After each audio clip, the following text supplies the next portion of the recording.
ನಮಸ್ತೆ ಎಲ್ಲರಿಗೂ. ಇವತ್ತಿನ ವಿಡಿಯೋದಲ್ಲಿ FLN ಪ್ರಶ್ನೆ ಪತ್ರಿಕೆಯನ್ನು ನೋಡೋಣ. ಇಲ್ಲಿ ಎಲ್ಲ ಒಂದು ಕಲಿಕಾ ಫಲಗಳ ಮೇಲೆ ಪ್ರಶ್ನೆಗಳನ್ನು ಬರ್ಕೊಂಡಿದ್ದೀನಿ.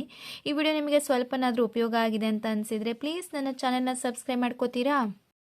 ಆಗಸ್ಟ್ ಮಂತ್ದ FLN ಮಕ್ಕಳ ಮಾಹಿತಿಯನ್ನು ನಾವು ಶಾಲಾ ಹಂತದ ನಮೂನೆಯಲ್ಲಿ ತುಂಬಿ CRP ಅವರ ಹತ್ತಿರ ಕೊಡಬೇಕಲ್ವ ಶಾಲಾ ಹಂತದ ನಮೂನೆಯನ್ನು. ಅದಕ್ಕೋಸ್ಕರ ಒಂದು FLN ಮಕ್ಕಳಿಗೆ ಪರೀಕ್ಷೆಯನ್ನು ಮಾಡ್ಕೊಬಿಟ್ರೆ ನಮಗೆ ಒಂದು ದಾಖಲೆ ಆಗುತ್ತೆ, ಮಕ್ಕಳಿಗೆ ಯಾವ ಒಂದು ಆಧಾರದ ಮೇಲೆ ನಾವು ರೂಬ್ರಿಕ್ಸ್ಗಳನ್ನು ಕೊಟ್ಕೊಂಡಿದ್ದೀವಿ ಅಂತ ಹೇಳೋದಕ್ಕೆ. ಹಾಗಾಗಿ ಈ ಒಂದು ಆಗಸ್ಟ್ ಮಂತ್ದ FLN ಪ್ರಶ್ನೆ ಪತ್ರಿಕೆ ಈ ರೀತಿಯಾಗಿ ಮಾಡ್ಕೊಂಡಿದ್ದೀನಿ. ಇದು ವಿಡಿಯೋ ಬರೋದು ಒಂದು ಸ್ವಲ್ಪ ತಡ ಆಯಿತು, ಲಾಸ್ಟ್ ವೀಕಲ್ಲೇ ಬರಬೇಕಿತ್ತು. ಇಲ್ಲಿ FLN ಪ್ರಶ್ನೆ ಪತ್ರಿಕೆ ಯಾವ ರೀತಿ ಮಾಡ್ಕೋಬೋದು ಅಂತ ನೋಡೋಣ. ಮೊದಲನೇದಾಗಿ FLN ಗಣಿತ ಪ್ರಶ್ನೆ ಪತ್ರಿಕೆ. ನಾನಿಲ್ಲಿ ಜನರಲ್ ಆಗಿ ಎಲ್ಲ ಒಂದು ಕಲಿಕಾ ಫಲಗಳ ಮೇಲೆ ಪ್ರಶ್ನೆಯನ್ನು ರಚನೆ ಮಾಡ್ಕೊಂಡಿದ್ದೀನಿ. ಇಲ್ಲಿ ನಾವು ಎಲ್ಲ ಕಲಿಕಾ ಫಲಗಳ ಮೇಲೆ ಪ್ರಶ್ನೆ ಪತ್ರಿಕೆ ಅಥವಾ ಪ್ರಶ್ನೆಯನ್ನು ರಚನೆ ಮಾಡ್ಕೋಬೇಕು ಅಂತ ಇಲ್ಲ. ನಮ್ಮ FLN ಮಗು ಯಾವ ಒಂದು ಕಲಿಕಾ ಫಲವನ್ನು ಸಾಧಿಸಿದ್ದಾರೋ ಆ ಒಂದು ಕಲಿಕಾ ಫಲದ ಮೇಲೆ ನಮಗೆ ಪ್ರಶ್ನೆಯನ್ನು ತೆಗೆದುಕೊಳ್ಳೋ ಅವಶ್ಯಕತೆ ಇರೋದಿಲ್ಲ. ಯಾಕೆಂದರೆ ಅದರಲ್ಲಿ ಆಲ್ರೆಡಿ A ಅಂತ ನಾವು ತುಂಬಿಕೊಟ್ಟಿರ್ತೀವಿ. ಹಾಗಾಗಿ ಸಾಧಿಸಿದ ಕಲಿಕಾ ಫಲವನ್ನು ಮತ್ತೊಮ್ಮೆ ನಾವು ಪರೀಕ್ಷೆ ಮಾಡೋ ಅವಶ್ಯಕತೆ ಇರೋದಿಲ್ಲ, ಮಾಡಿದ್ರೂ ಪರವಾಗಿಲ್ಲ. ನಾನಿಲ್ಲಿ ಜನರಲ್ಲಾಗಿ ಎಲ್ಲ ಕಲಿಕಾ ಫಲಗಳ ಮೇಲೆ ಪ್ರಶ್ನೆ ಪತ್ರಿಕೆಯನ್ನು ರಚನೆ ಮಾಡ್ಕೊಂಡಿದ್ದೀನಿ. ಮೊದಲನೇದಾಗಿ ಗಣಿತವನ್ನು ನೋಡೋಣ. ಮೊದಲನೇ ಪ್ರಶ್ನೆ, ಚಿತ್ರ ಎಣಿಸಿ ಬರೆ. ಒಂದಿಷ್ಟು ಚಿತ್ರಗಳನ್ನು ಕೊಟ್ಟು ಇದನ್ನು ಎಣಿಸಿ ಮಕ್ಕಳು ಬರಿಬೇಕು. ಪ್ರಶ್ನೆ, ವಿನ್ಯಾಸ ಪೂರ್ಣಗೊಳಿಸಿ. ಇಲ್ಲಿ 2 ಆಕೃತಿಗಳ ವಿನ್ಯಾಸ, ಅದೇ ರೀತಿಯಾಗಿ 2 ಸಂಖ್ಯಾ ವಿನ್ಯಾಸಗಳನ್ನು ನೀಡಿದ್ದೀನಿ. ಪ್ರಶ್ನೆ, ಸಂಕಲನ ಮತ್ತು ವ್ಯವಕಲನ ಮಾಡು. ಇಲ್ಲಿ ನೋಡಿ 8 ಪ್ಲಸ್ ಈ 8ಕ್ಕೆ 5 ಕೂಡಿಸಿದಾಗ ಎಷ್ಟು ಬರುತ್ತೆ ಅಂತ ಇಲ್ಲಿ ಬರಿಬೇಕು. 8ಕ್ಕೆ 4 ಕೂಡಿದ್ರೆ ಎಷ್ಟು ಬರುತ್ತೆ ಅಂತ ಬರಿಬೇಕು. 8ಕ್ಕೆ 2 ಕೂಡಿದ್ರೆ ಎಷ್ಟು ಬರುತ್ತೆ ಅಂತ ಬರಿಬೇಕು. ಅದೇ ರೀತಿಯಾಗಿ 9 ಮೈನಸ್ 9ರಿಂದ 2 ಕಳೆದ್ರೆ ಎಷ್ಟು ಬರುತ್ತೆ ಅಂತ ಇಲ್ಲಿ ಬರೀಬೇಕು. ನಂತರ 9 - 3 ಇಲ್ಲಿ, 9 - 4 ಇಲ್ಲಿ. ಪ್ರಶ್ನೆ, ಗುಣಾಕಾರ ಮತ್ತು ಭಾಗಾಕಾರ ಮಾಡು. ಇಲ್ಲಿ ನೋಡಿ, ಇಲ್ಲಿ ಒಂದಿಷ್ಟು ಚಿತ್ರವನ್ನು ನೀಡಿ ಅವರು ಇದನ್ನು ಗುಣಾಕಾರ ರೂಪದಲ್ಲಿ ಬರಿಬೇಕು. ಇದನ್ನು ನಾವು ಚಟುವಟಿಕೆಗಳ ಮೂಲಕ ಹೇಳಿಕೊಟ್ಟಿರ್ತೀವಲ್ವ. ಗುಣಾಕಾರ ಅಂದರೆ ಸಂಕಲನದ ಪುನರಾವರ್ತಿತ ರೂಪ, ಭಾಗಾಕಾರ ಅಂದರೆ ಸಮನಾದ ಹಂಚಿಕೆ, ಈ ರೀತಿಯಾಗಿ ಹೇಳ್ಕೊಟ್ಟಿರ್ತೀವಿ. ಇಲ್ಲೂ ಅಷ್ಟೇ, ಇಲ್ಲಿ ಅಡ್ಡ ಸಾಲು ಎಷ್ಟಿದೆ, ಕಂಬ ಸಾಲು ಎಷ್ಟಿದೆ, ಈ ರೀತಿಯಾಗಿ ಇದನ್ನು ಗುಣಾಕಾರ ರೂಪದಲ್ಲಿ ಯಾವ ರೀತಿಯಾಗಿ ಬರೆಯೋದು ಅಂತ ಮಕ್ಕಳು ಬರಿಬೇಕು.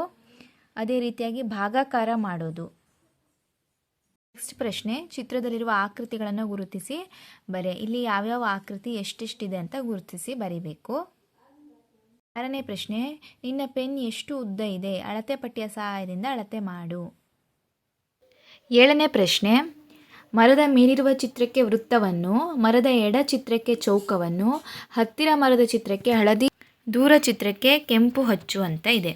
ಇಲ್ಲಿ ಮಕ್ಕಳಿಗೆ ಎಡ ಬಲ ಮೇಲೆ ಕೆಳಗೆ ಈ ಒಂದು ಕಾನ್ಸೆಪ್ಟ್ ಇಲ್ಲಿ ಕ್ಲಿಯರ್ ಆಗಿದ್ದರೆ ಅವರು ನೀಟಾಗಿ ಹೇಳಿರುವ ಬಣ್ಣವನ್ನು ತುಂಬುತ್ತಾರೆ.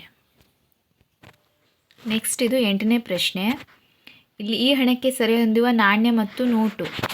ಇಲ್ಲಿ 20 ರೂಪಾಯಿ. ಇಲ್ಲಿ ಎಷ್ಟು ನಾಣ್ಯಗಳು ಎಷ್ಟು ನೋಟ್ಗಳು ಬರ್ಬೋದು ಅಂತ ಬರೀಬೇಕು. ಅದೇ ರೀತಿಯಾಗಿ ಚಿತ್ರ ಗಮನಿಸಿ ನಾಣ್ಯದ ಮತ್ತು ನೋಟಿನ ಮೌಲ್ಯವನ್ನು ಪೈಸೆಗಳಲ್ಲಿ ವ್ಯಕ್ತಪಡಿಸು. ಎಷ್ಟು ಪೈಸೆ ಅಂತ ಬರೀಬೇಕು. ಇವಿಷ್ಟು ಗಣಿತದ ಮೇಲೆ ಪ್ರಶ್ನೆ ಪತ್ರಿಕೆ ಆಯಿತು. ಈಗ ಕನ್ನಡದ ಪ್ರತಿಯೊಂದು ಕಲಿಕಾ ಫಲಗಳ ಮೇಲೆ ಯಾವ ರೀತಿಯಾಗಿ ಪ್ರಶ್ನೆಯನ್ನು ಮಾಡ್ತಾ ಹೋಗ್ಬೋದು ಅಂತ ನೋಡೋಣ. ಮೊದಲನೇ ಕಲಿಕಾ ಫಲದ ಮೇಲೆ ಕೆಳಗಿನ ಸನ್ನಿವೇಶ ಚಿತ್ರದ ಬಗ್ಗೆ ನೀಡಿರುವ ಪ್ರಶ್ನೆಗಳನ್ನು ಕೇಳುತ್ತಾ ಮಗುವಿನೊಂದಿಗೆ ಮಾತುಕತೆ ನಡೆಸುವುದು.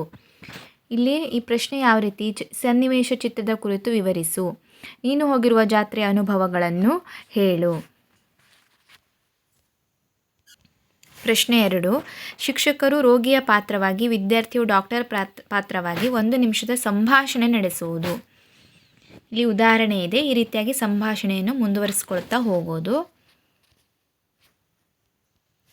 3ನೇ ಪ್ರಶ್ನೆ, ನಿನಗೆ ಗೊತ್ತಿರುವ ಒಂದು ಹಾಡು ಅಥವಾ ಕವಿತೆಯನ್ನು ಹಾಡು.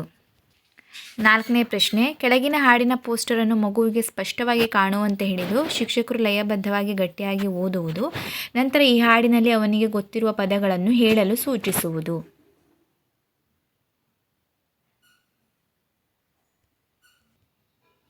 5ನೇ ಪ್ರಶ್ನೆ, ಕೆಳಗಿನ ಕಥೆಯನ್ನು ಓದಿ ಅರ್ಥೈಸಿಕೊಂಡು ನಿನ್ನದೇ ಮಾತಲ್ಲಿ ಹೇಳು. ಈ ಒಂದು ಕಥೆಯನ್ನು ಮಗು ಓದಿಕೊಂಡು ಅದು ಏನು ಆ ಕಥೆಯಿಂದ ಅರ್ಥ ಮಾಡ್ಕೊಂಡಿದೆ ಅಂತ ಅದನ್ನು ಹೇಳಬೇಕು. 6ನೇ ಪ್ರಶ್ನೆ, ಕೆಳಗಿನ ಪದದಲ್ಲಿನ ಪ್ರತಿಯೊಂದು ಅಕ್ಷರದಿಂದ ಪ್ರಾರಂಭವಾಗುವ ಅರ್ಥಗರ್ಭಿತ ಪದಗಳನ್ನು ರಚಿಸು. ಈಗ ಉದಾಹರಣೆ ನೋಡಿ, ಬೂದಿಂದ ಪ್ರಾರಂಭವಾಗುವ ಒಂದು ಅರ್ಥಗರ್ಭಿತ ಪದವನ್ನು ಮಗು ಬರಿಬೇಕು. ಅದೇ ರೀತಿಯಾಗಿ ದಿ, ನಿನ್ನದೇ ಒಂದು ಪದವನ್ನು ಆಯ್ದುಕೊಂಡು ಆ ಪದದ ಪ್ರತಿಯೊಂದು ಅಕ್ಷರದಿಂದ ಹೊಸ ಪದವನ್ನು ರಚಿಸಿ ಕೆಳಗಿನ ಬಾಕ್ಸ್ಗಳಲ್ಲಿ ಬರೆಯಿರಿ. 7ನೇ ಪ್ರಶ್ನೆ, ಕೆಳಗಿನ ಕಥೆಯನ್ನು ನಿರರ್ಗಳವಾಗಿ ಓದಿ ಗ್ರಹಿಸಿಕೊಂಡು ಕೇಳಿದ ಪ್ರಶ್ನೆಗಳಿಗೆ ಉತ್ತರಿಸು. ಮಕ್ಕಳೇ ಈ ಕಥೆಯನ್ನು ಓದಿಕೊಂಡು ಅದರ ಮೇಲೆ ಈ ರೀತಿಯಾಗಿ ಪ್ರಶ್ನೆಯನ್ನು ಕೇಳ್ಬೋದು.